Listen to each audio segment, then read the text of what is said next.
Nagluluto ako guys ng ng shrimp guys. Hipon na pinatuyo guys. Ayan. Malapot yung sauce niya oh. Oh, ang sarap nito. Ayan.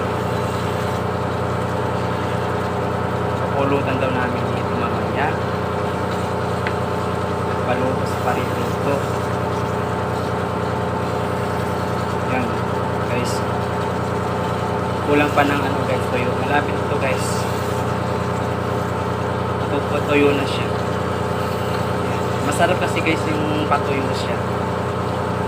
Kasi kapit na kapit yung sauce niya.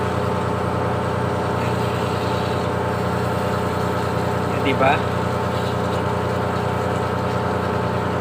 Yan, okay na yan. Thank you so much for watching my videos. God bless us all.